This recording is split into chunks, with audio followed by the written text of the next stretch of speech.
Ao prescrever o exercício abdominal, tu orienta o teu cliente da seguinte forma: quero que tu, ao executar o exercício abdominal, enfoque mais a musculatura de reto abdominal. O contrário, ao cliente, ao executar o exercício abdominal, a tua orientação, a tua instrução é: eu quero que tu enfoques mais na musculatura de oblíquos, interno e externo.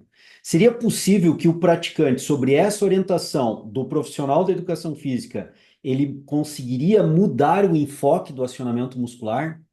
Se eu te disser que sim, e vou te provar isso via ciência, tu vais ter que engolir essa. Vamos lá, gurizada, fica comigo que na videoaula de hoje eu vou mostrar que isso sim é possível, a ciência já vem apontando nessa direção há algum tempo.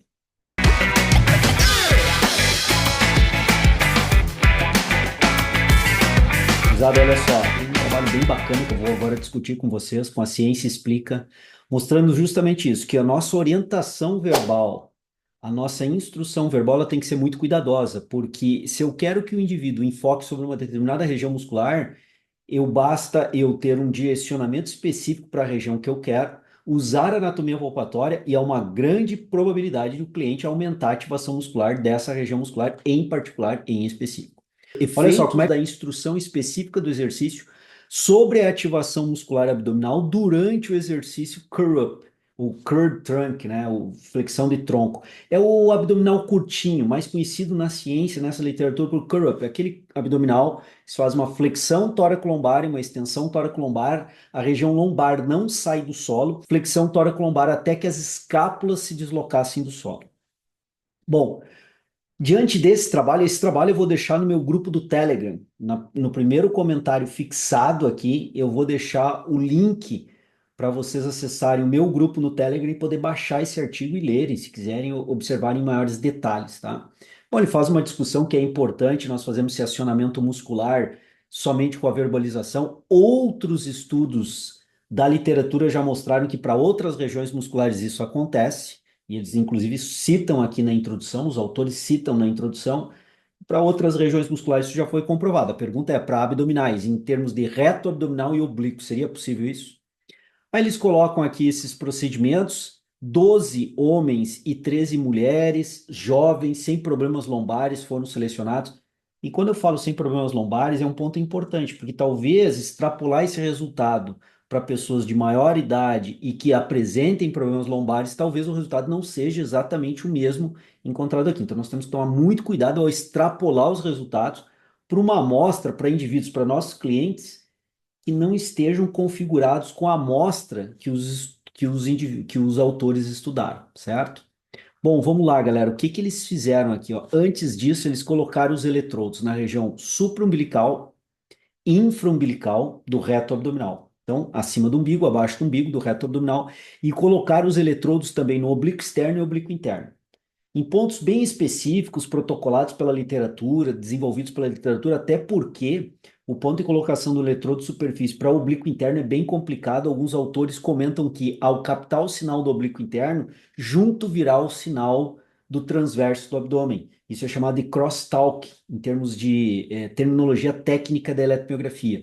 Eles comentam isso, usam um ponto que foi validado pela ciência, mas fato é que eles monitoraram o reto abdominal superior, inferior, oblíquo externo e oblíquo interno por eletromiografia para ver a ativação muscular. E aí, para ver se os oblíquos estavam na região correta, eles fizeram um testezinho eletromiográfico muito bacana. Eles pediram para o indivíduo fazer o core-up, porém, não só flexionar tóraco-lombarmente a coluna vertebral. Além de fazer a flexão tóraco-lombar, se liga aí, ó, fica ligado aqui, ó.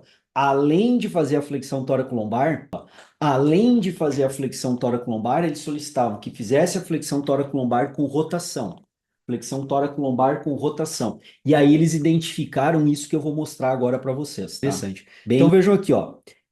Oblíquo externo do lado esquerdo e oblíquo interno também do lado esquerdo. E aqui nós temos a rotação à direita e a rotação à esquerda durante a execução do curl-up com rotação. Esse que eu acabei de demonstrar para vocês. Então vejo que isso aqui é para validar se o ponto de colocação do eletrodo estava no lugar correto. Então quando eles rodaram, por exemplo, o tronco para o lado direito, né, o oblíquo externo do lado esquerdo teve maior ativação, enquanto que o oblíquo externo do lado esquerdo teve mais ativação, enquanto que o oblíquo interno teve menor ativação. Quando eles rodaram para o lado oposto, foi o contrário que aconteceu. E é bem esperado, porque quando nós rodamos o tronco para o lado direito, que é o que eu estou fazendo agora aqui, o meu oblíquo externo do lado oposto, do lado esquerdo, vai ser motor desse movimento, junto com o oblíquo interno ipsilateral do lado direito. Então é o oblíquo externo do lado esquerdo com o oblíquo interno do lado direito que fazem essa rotação. Quando eu rodo para o outro lado, é o contrário. E quando eles fizeram esse teste de eletromiografia, eles apresentam aqui, aconteceu exatamente isso. Então eles fizeram, isso é uma das fortalezas do estudo, né? Eles fizeram um procedimento para validar o ponto de colocação dos eletrodos, para dizer, ó, reto abdominal tá legal, onde está aí. Não se tem muito questionamento com relação aos pontos de colocação do eletrodo para reto abdominal. A questão mais era com os oblíquos. E eles validaram dessa forma. Além de usar procedimentos já validados na literatura, eles também validaram. E aí eles criaram três alternativas para executar três repetições do curl-up. Tá? Primeiro, fazia a flexão tóraco-lombar máxima, sem deslocar a lombar do solo, deslocando as escápulas e fazendo a flexão tóraco-lombar. E eles botavam um marcador, uma linha, para delimitar qual é a altura que eu deveria fazer a flexão tóraco-lombar, tocar o tórax nesse marcador, que era uma fita colocada acima do tórax, e voltar ao encontro do solo. Então, com isso, eles padronizaram a ADM, a amplitude de movimento. Em cada uma das flexões, em cada uma das condições que eu vou apresentar agora para vocês, a amplitude de movimento era sempre a mesma. O grau de esforço pela amplitude era sempre o mesmo. E eram somente 3 repetições para indivíduos bem treinados. Então, o efeito de fadiga aqui, zerado. A cadência do movimento foi controlada. Então, as variáveis que podem gerar confusão no resultado foram controladas. O estudo é muito bem elaborado metodologicamente. E aí eles testaram três condições que estão aqui, ó. Eles pediram para os indivíduos fazer o curl-up, né, o abdominal curtinho, sem nenhuma instrução específica. Os indivíduos já sabiam executar, eles monitoravam para ver se o movimento era aquilo ali, isso em pré-testagem, no dia da testagem, execute o movimento. Não foi dado nenhuma orientação específica. Aqui, sem nenhuma orientação específica, sem nenhuma instrução específica. Então, fizeram 3 repetições dessa forma. Simplesmente o indivíduo foi lá e executou o exercício abdominal. Foi dado um intervalo. Depois desse intervalo, se executou novamente o mesmo exercício, com a mesma amplitude de movimento, com a mesma cadência, com o mesmo indivíduo, só mudou a instrução. Só o que mudou foi a instrução. Qual foi a instrução? Que o indivíduo buscasse ativar mais o reto abdominal. Inclusive, foi palpado, foi usada a anatomia palpatória sobre o reto abdominal para o indivíduo entender, para o indivíduo amostral, entender, compreender qual é o local que eles queriam que o indivíduo focasse durante aquelas 3 flexões do exercício abdominal curl-up. E o mesmo foi feito as 3 repetições, foi dado o intervalo e se repetiu pela terceira vez mais 3 repetições abdominais para esses homens e mulheres que fizeram parte do estudo bem condicionados e sem problemas lombares.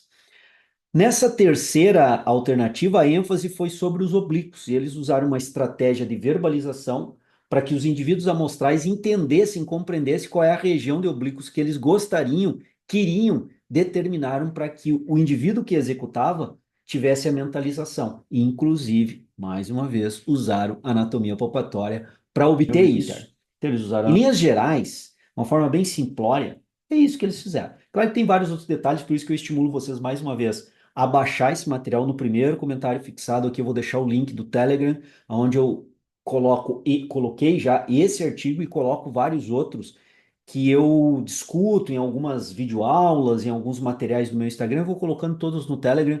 Vocês podem baixar o artigo e ler a hora que quiserem, tirarem as conclusões de vocês, tá ok? E vamos para os resultados. Olha só. Esse aqui é o desenho eletromiográfico da amplitude do sinal eletromiográfico de um único sujeito, mas que representa o comportamento da média de todos. Já vou mostrar. Aqui a instrução foi dada sobre a musculatura de oblíquos e aqui a instrução foi dada sobre a execução do reto abdominal, lembra? E a partir disso, gurizada, nós temos aqui o comportamento do reto abdominal na região superior, o reto abdominal na região inferior, e nós temos aqui o comportamento do oblíquo externo e aqui o comportamento do oblíquo interno. Então vamos lá, vamos ver o resultado deles. E olha só, resultado fundamental para nós pensarmos a prescrição. Quando, vamos lá, quando foi dada orientação para ênfase nos oblíquos, certo? Olha o que aconteceu com o reto abdominal. A orientação aqui foi dada sobre os oblíquos, né? Reto abdominal superior, reto abdominal inferior. Baixa atividade, baixou a atividade do reto abdominal. Olha o que aconteceu com os oblíquos. Aqui nós estamos olhando o oblíquo externo e aqui o oblíquo interno. Teve uma ativação muito superior, mas a orientação era sobre os oblíquos. Percebam bem. Então, diminuiu a atividade eletromiográfica do reto abdominal, ao passo que aumentou a atividade eletromiográfica dos oblíquos, tanto interno quanto externo. Ok? Tranquilo quanto a isso? Agora vamos dar uma observada no reto abdominal. Quando a orientação foi dada sobre o reto abdominal, como coloca aqui toda essa coluna, olha o que aconteceu com o reto abdominal na região superior. Compara os dois aqui. Ó. Compara como a orientação foi dada sobre o reto abdominal, subiu e cresceu muito a atividade eletromiográfica do reto abdominal, ao passo que quando a orientação foi dada para oblíquos, caiu a atividade do reto abdominal superior. E o inferior, João? Mesma coisa. Teve uma maior ativação do reto abdominal na sua região inferior, infraumbilical, quando a orientação foi dada que o indivíduo focasse no reto abdominal, em relação quando a orientação foi dada sobre os oblíquos. O reto abdominal inferior teve uma atividade bem menor. E o que aconteceu com a musculatura de oblíquo externo, nesse caso aqui, ó, percebam bem externo, quando a orientação foi dada sobre o reto abdominal, também diminuiu a atividade do oblíquo externo, assim como diminuiu a atividade eletromiográfica do oblíquo interno, lembrando que aqui a orientação era ativar mais reto abdominal.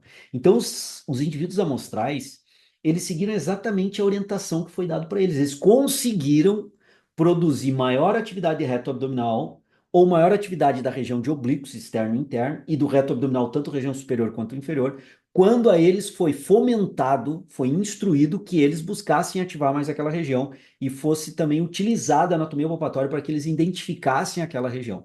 Aqui estão os resultados: o reto abdominal superior e reto abdominal inferior. Nenhuma instrução barra escura teve alguma atividade do reto abdominal superior.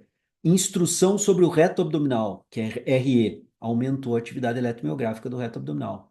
O que aconteceu quando a instrução foi sobre o oblíquo externo? Olha só, o reto abdominal caiu, a barrinha em branco, o reto abdominal caiu, a região superior. O mesmo comportamento foi para a região inferior do reto abdominal. Quando a instrução foi dada para oblíquos aqui, vejam que houve a queda nessas duas colunas brancas do reto abdominal. A instrução era em oblíquos.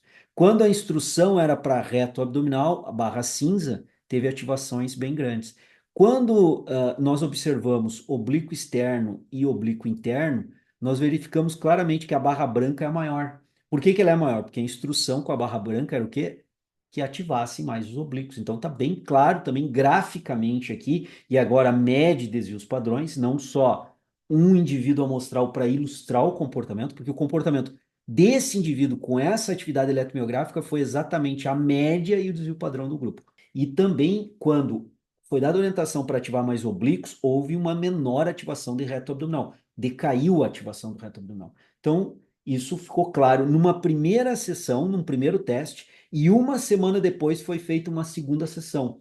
Entre a primeira sessão de coleta desses dados e a segunda sessão de coleta desses dados, não foi permitido aos indivíduos voltarem a fazer os exercícios abdominais e não foram permitidos aos indivíduos treinarem esse exercício ou avaliarem quais são as regiões musculares que eles estavam treinando. Tá?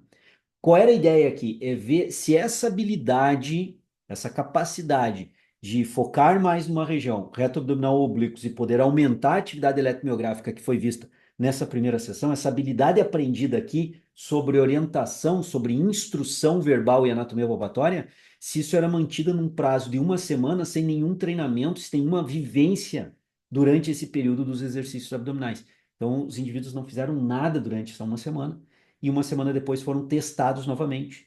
E o comportamento, gurizada, foi exatamente o mesmo. Então, eles conseguiram reter essa habilidade de ativar mais uma região ou ativar mais outra região num período de uma semana, sem perder essa habilidade, que é uma habilidade que foi adquirida de uma forma bem rápida, de uma instrução bem rápida, pré-treinamento.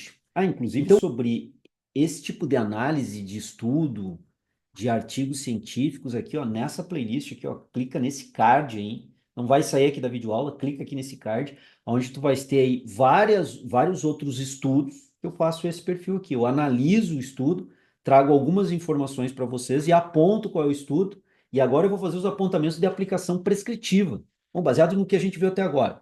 do ponto de vista prescritivo, tu já pode ter algumas noções aí já fluindo na tua cabeça e vou te trazer outras aqui. O que que a gente pode aproveitar disso, né? Desses resultados do estudo aqui. Gurizada, baseado nesses resultados, o mais óbvio, né? Se eu vou prescrever o exercício abdominal curl-up e eu busco, por exemplo, fazer uma ênfase sobre o reto abdominal, o que que eu devo fazer? Dar orientação verbal, a instrução verbal para o meu cliente, que eu quero que ele entenda, execute, treine melhor aquela região, foque mais mentalmente, foco interno, foco mental, conexão mente-músculo naquele grupo muscular, reto abdominal. Para ele identificar bem o reto abdominal, nesse estudo foi usada a anatomia palpatória. Então, usem e abusem da anatomia palpatória. Outra estratégia usada em outros estudos, mas não nesse estudo, é na internet buscar, por exemplo, no celular, eu busco uma imagem de anatomia que me mostre o reto abdominal e apresento para o meu cliente. Ó, apresento aqui. Aqui é o reto abdominal, é nessa região que eu gostaria que tu focasse durante esse exercício. Foi usado em outros trabalhos de pesquisa para outras regiões e funcionou muito bem também. Mais. Então, além e quando for oblíquos, se eu quiser enfatizar durante o curl-up a musculatura de oblíquos, eu faço exatamente a mesma coisa. Dou orientação verbal, palpo na região de oblíquos e busco uma posição, um vídeo, uma imagem dos oblíquos e mostro para o meu cliente. O que que o estudo mostrou? Que com uma rápida orientação verbal já foi possível fazer isso. Já esses resultados é de uma sessão, numa rápida orientação, eles chamam de sumária orientação antes do treinamento. Agora imagina se tu utiliza isso por um mês inteiro orientando o teu cliente a fazer isso. Com certeza, se ele não tem essa habilidade no começo, ele desenvolve e ao desenvolver ele vai gerar a competência de conseguir ativar mais ou oblíquos ou reto abdominal durante o curl-up. Em outros exercícios isso também é possível. Por exemplo, no livro que eu publiquei junto com meu amigo Caio, é um livro bem denso, é um livro para estudar, não é um livro simples. O quinto capítulo desse livro, nós testamos exatamente isso que eu estou falando desse estudo para vocês. Foi testado em 7 exercícios diferentes, focar mais numa região ou focar mais em outra região, qual era a atividade eletromiográfica, e os resultados que nós obtivemos aqui foram exatamente os mesmos desse estudo, porém para outros exercícios abdominais. Só tu adquirires o livro aí, um livro denso, um livro com muito material, biomecânica e cinesiologia na veia, totalmente pautado em artigos científicos, como você está vendo aí. Tu estás vendo aqui. E nós encontramos exatamente o mesmo resultado. Exatamente o mesmo resultado. O indivíduo foi capaz de modular a ativação muscular. Então, rapidamente é possível fazer isso e não só no curl up. Reitero, é possível fazer em outros exercícios também, tá? A literatura também traz outros exercícios abdominais em que foi possível fazer isso. É chamado pela literatura de foco atencional interno, foco atencional externo. O interno é na musculatura e na esmagadoras vezes em que foi testado isso cientificamente, o foco interno aumentou a atividade eletromiográfica para o mesmo grau de esforço, mesma amplitude, mesmo indivíduo, mesma bioalavanca, mesma cadência, mesmo movimento, mesma estrutura corporal, mesma antropometria, tudo igual. Só o que mudou a conexão mente-músculo e ativou mais. Então, é um recurso importante para nós utilizarmos para melhorar a mobilização da musculatura durante, nesse caso, o exercício abdominal curl-up. Então, essa é uma das funções. Ativar mais oblíquos é interessante para quem tem dor lombar. É uma das atividades preconizadas para quem tem dor lombar, principalmente oblíquo interno e transverso do abdômen. Claro que isso não é o único fator que vai resolver, depende muito dessa dor lombar, qual é a fonte da origem, mas normalmente tem uma função protetora, uma contribuição, fortalecimento da musculatura oblíqua. Eu posso aplicar esse exercício, ora dando orientação sobre o reto abdominal, a instrução para que ele ative mais o reto abdominal, 2, 3 séries, e manter esse exercício. O meu cliente gosta de executar esse exercício, então eu vou manter para manter a aderência dele aos exercícios abdominais, já que ele gosta de executar. Nos outros, coloco mais 3 séries, além daquelas 3 séries primeiras, enfocando no reto abdominal, posso colocar mais 3 séries focando na musculatura de oblíquos. Então, eu não preciso, talvez, nesse sentido, ficar variando muito exercícios abdominais, já que o meu cliente gosta de fazer esse exercício abdominal e eu exploro ele. 2, 3 séries focando no reto abdominal, 2, 3 séries focando em oblíquos e eu consigo fazer um panorama legal da parede abdominal. É uma estratégia interessante que vai me poupar aí variações para outros exercícios abdominais que o meu cliente eventualmente não goste. E um último ponto importante que foi visto aqui no estudo de quando não foi dada orientação nenhuma para focar ou em reto abdominal ou em oblíquos, o indivíduo conseguiu ativar o reto abdominal quase que igual quando ele foi dado a ele a orientação para ativar o reto abdominal. Ou seja, quando eu faço curl up, é um exercício basicamente para trabalho de reto abdominal, embora os oblíquos também sejam ativados numa intensidade mais baixa. Quando eu peço para o indivíduo ativar mais o reto abdominal, ele ativa, mas não tem um up muito grande. Quando eu peço para ele ativar mais os oblíquos, aí sim, a modificação é bem significativa no aumento. Então, com isso também os autores viram que o exercício de Corrupt, seguindo outras orientações da literatura, concordando com outras informações da literatura, ele se mostra um exercício mais voltado e mais direcionado para o reto abdominal. Essa videoaula merece o teu like, com certeza, e a tua inscrição aqui no canal. Espero que tu já esteja inscrito. Se não estiver inscrito, cara, te inscreve aí. Tem muito material para te ajudar aqui, essa abordagem científica. Eu sei que é para poucos. Poucos ficaram até o final desse vídeo, poucos retiveram, reteram, estudaram essa informação e vão aplicar, mas com certeza, tu que ficaste até o final, e aí te peço, coloca aqui nos comentários, João, fiquei até o final. Coloca aqui nos comentários, João, fiquei até o final. Porque tu é o cara que entendeu esse processo, talvez assista essa videoaula mais uma vez, talvez tu venha adquirir o meu livro e o link para aquisição do livro eu vou deixar no primeiro comentário fixado junto com o grupo do Telegram. E esse perfil de profissional, que é o teu, é que vai evoluir e transformar positivamente a educação física. Vai fazer a educação física avançar ainda mais, de uma forma mais rápida e mais ágil. É o profissional que estuda e põe na prática, dissemina a informação científica, estuda a informação científica, entende, retém aquela informação e sabe aplicar na prática. E eu coloquei agora no final da videoaula vários apontamentos de que fazer com essa informação na prática e tu ficaste até o final aqui, teve a oportunidade de ver essas informações, tenho certeza que vais aplicar na prática. Aplique, vai funcionar. A ciência está aí para isso, para nos ajudar. Beleza, gurizada? Espero ter ajudado mais uma vez.